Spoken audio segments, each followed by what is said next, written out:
बिस्मिल्लाहिर्रहमानिर्रहीम अल्लाहुम्मा सल्लि अला सय्यिदिना मुहम्मदिन नबील उम्मी व अला आलिहि व सहबिहि व बारिक वसल्लम। आज मैं आपको बताऊंगा कि जो इंग्लिश है ना वो किस तरह आप इम्प्रूव करें। ये मेरी टॉपिक है आज। इंग्लिश आप फर्स्ट ऑफ ऑल जो कॉमन वर्ड्स हैं ना इंग्लिश के वो आप याद करें, फिर वो आप स्पीक करें, दोबारा स्पीक करें, सेंटेंस बनाएं। जो आपके घर में आपके एटमॉस्फेयर में जो चीज़ें कॉमन इस्तेमाल होती हैं वो याद करें। क्यों कि है भी कॉमन, फिर इस तरह आपकी वो चीज़ें सारी इंग्लिश में भी याद हो जाएंगी।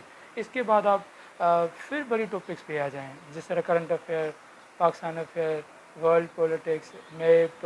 और उसके अलावा दूसरी बात इंग्लिश के लिए ग्रामर आपका सही होना चाहिए, पार्ट्स ऑफ स्पीच। और उसके अलावा पार्ट्स ऑफ स्पीच आप डीप में पढ़ लें, जिस तरह एडवर्ब है, प्रीपोजिशन है, कंजक्शन है, इंटरजेक्शन है, नाउन है, प्रोनाउन है। और उसके अलावा ये आठ पूरे हो गए। उसके अलावा ये डीप में पढ़ें। जब आप डीप में पढ़ेंगे तभी आपको समझ आ जाएगी। अब कोई भी आप चीज़ लिख रहे हैं तब आपको पता चलेगा कि इधर एडवर्ब लगाना चाहिए, एडजेक्टिव लगाना चाहिए, नाउन लगाना चाहिए। वरना इस तरह होता है CSSPM के पेपर में नो कम्प्रोमाइज़ होता है कि एक वर्ड आपको नाउन इस्तेमाल करना था या एडवर्ब इस्तेमाल करना था, आपने उनकी जगह पे क्या इस्तेमाल किया, एडजेक्टिव इस्तेमाल किया, तो ये आपके माइनस मार्क्स हैं। CSSPM में सिंपल लैंग्वेज हो, सिंपल सेंटेंस हो, सब्जेक्ट वर्ब ऑब्जेक्ट हो, बजाय जो आप एक सब्जेक्ट हो उसमें 2-3 प्रीडिकेट्स हो, सब क्लास हो, इंडिपेंडेंट क्लास हो, कॉम्प्लेक्स सेंटेंस हो। ये चीज़ें अगर आ रही हैं आपकी लिखें तो नो इशू, मगर कोशिश करें सिंपल लिखें। 40 पे पास है आपका ऐसे भी और कंपोजिशन भी। उसके अलावा टेंसेज देखो 12 टेंसेज है।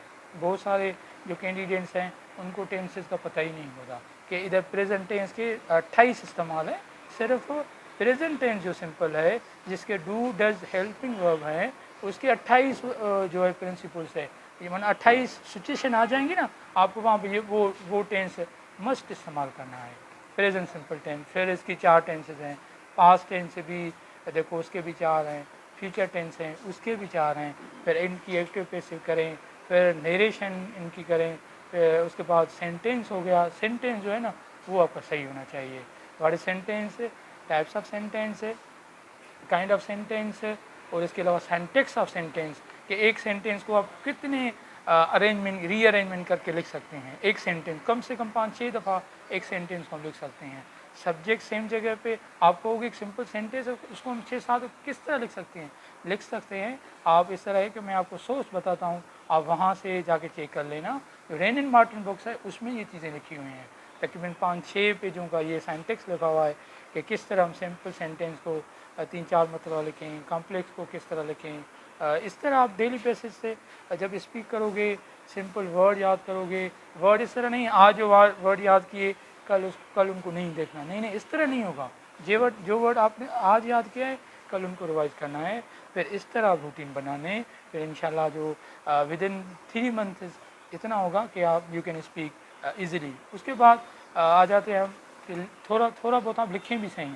जब आप पढ़ रहे हैं, स्पीक कर रहे हैं, उनको वर्डों को कॉमन इस्तेमाल भी कर रहे हैं सेंटेंस के फॉर्म में, जब आप ये चीज़ें आ रही हैं तो कोशिश करें आप पैराग्राफ लिखें, सिंपल पैराग्राफ लिखें। पैराग्राफ फिर आप किसी टीचर से एवेल्यूट कराएं, फिर वो आपकी इवोल्यूशन करेगा।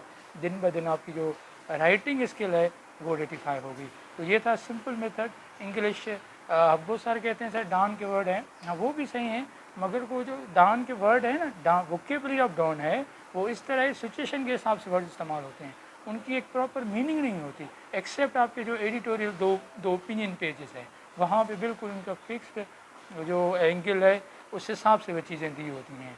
वरना इसके एक्सेप्ट जो अदर वर्ड इस्तेमाल होते हैं उनकी वो सेंटेंस सिचुएशन के हिसाब से माना निकलती है। वो वैसे भी एक लफ्ज़ की बहुत मीनिंग है। थेसारस आप लें, GRE लें, वहाँ से आप वो याद कर लें और बेहतर होगा इंशाल्लाह। तो like subscribe and share my channel. Thank you. उसके अलावा परेशान होने की बात नहीं है, आप किसी अच्छे सेंटर अच्छे टीचर के पास पढ़ें in order to improve English. Thank you.